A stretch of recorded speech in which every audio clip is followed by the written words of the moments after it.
ఎక్కడికంటే కుక్కారు పుట్టరాజు గారిని వేసి బయలుదేరారు. ఆ? ఏట్రా?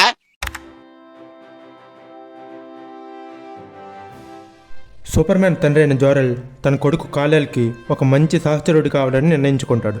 ఆ ఆలోచనకు అనుగుణంగానే జోరెల్ తన కొడుకు డిఎన్ఏను అనుసరించి తను సృష్టించబోయే ఒక కొత్త క్రియేషన్కు రూపకల్పన చేస్తాడు. ఈ కొత్త క్రియేషన్ తన కొడుకుతో ఒక మంచి బాండింగ్ కలిగి ఉంటుందని ఆశిస్తాడు.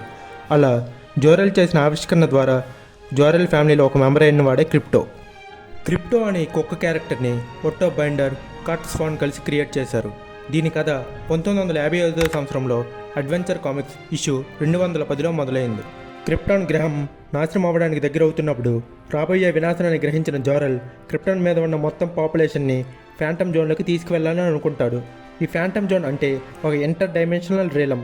ఇక్కడ స్పేస్ అండ్ టైంకి వెలుపల ఆత్మలు ఉంటాయి. క్రిప్టాన్ గ్రహం నాశనం అవ్వడానికి సిద్ధమైంది. జోరెల్ తన ఫ్యామిలీని సేవ్ చేసుకోవడానికి ఫ్యాంటమ్ జోన్ పోర్టల్ను తెరుస్తాడు. పోర్టల్ ఓపెన్ అయినప్పుడు అప్పటి వరకు ఉన్న శత్రు ఖైదీలు తప్పించుకుని వారిపై అమాంతం దాడి చేయడానికి ప్రయత్నిస్తారు.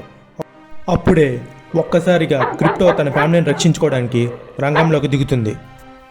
వాళ్ళు ఉండే క్రిప్టాన్ గ్రహం ధ్వంసం అవ్వబోతోంది. జోరెల్ క్రిప్టాన్ తిరిగి తీసుకురాలేకపోతాడు. ఈ క్రమంలో క్రిప్టాన్ గ్రహం మొత్తం అతలాకుతలం అవుతుంది. జోరెల్కి మరో దారి లేక క్యాలెల్ని క్రిప్టాన్ గ్రహం నుండి దూరంగా పంపేస్తాడు. అక్కడి నుండి క్యాలెల్ ప్రయాణిస్తున్న పాడ్ భూమి మీదకి వస్తుంది. క్రిప్టాన్ గ్రహం నాశనం అవుతుంది. క్యాలెల్ భూమి మీద కెన్ ఫ్యామిలీకి దొరుకుతాడు. వాళ్ళు క్యాలెల్ని దత్తత తీసుకుని క్లార్క్ కెంట్గా పెంచుతారు. సంవత్సరాలు గడుస్తున్న కొద్దీ క్లార్క్, అదే మన క్యాలెల్, భూమి మీద అతి శక్తివంతమైన హీరోస్లో ఒకడైన సూపర్ మ్యాన్ అవుతాడు. ఆ సమయంలోనే the phantom king phantom zone నుండి ఎస్కేప్ అవుతాడు. సూపర్ మ్యాన్ ఇన్వెస్టిగేట్ చేయడానికి ఫ్యాంటమ్ జోన్లోకి ప్రయాణిస్తాడు. తను రీలంలోకి ప్రవేశించగానే తన ఫ్యామిలీ పెట్ అయిన క్రిప్టోను కనిపెడతాడు. అప్పుడు ఒక స్ట్రేంజర్ వచ్చి సూపర్ మ్యాన్తో ఇలా అంటాడు: ఈ డాగ్ యొక్క ఆత్మ నువ్వు క్రిప్టాన్ నుండి బయలుదేరినప్పటి నుండి నిన్ను చూస్తూ గమనిస్తూనే ఉందని. దానికి బదులుగా సూపర్ మ్యాన్ ఆ స్ట్రేంజర్తో ఇలా అంటాడు: నా క్రిప్టో నాతో పాటు తీసుకువెళ్ళాలని అనుకుంటున్నానని. అప్పుడు స్ట్రేంజర్ సూపర్ మ్యాన్తో ఒక్కరు మాత్రమే ఈ రీలం నుండి బయటపడగలరని అంటాడు. సూపర్ మ్యాన్ తన క్రిప్టోను తనతో తిరిగి తీసుకువెళ్ళే మార్గాన్ని కనిపెడతానని చెప్తాడు.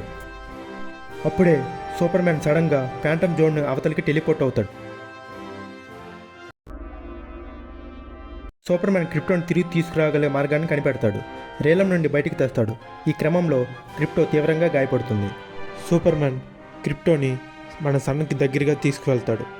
క్రిప్టో ఆ సూర్యకాంతిని గ్రహించి హీల్ అయ్యి సూపర్ మ్యాన్తో భూమి మీదకి వస్తుంది. సూపర్ మ్యాన్ యొక్క సూపర్ ఫ్యామిలీలో తాను ఒక భాగమయ్యి న్యాయాన్ని నెలకొల్పే సూపర్ మ్యాన్కి తోడుగా ఉంటుంది. సూపర్ మ్యాన్కు ఉండే అన్ని పవర్స్ క్రిప్టోకి కూడా ఉంటాయి. దాంతోపాటు ఎన్హాన్స్డ్ స్మెల్ కూడా ఉంటుంది.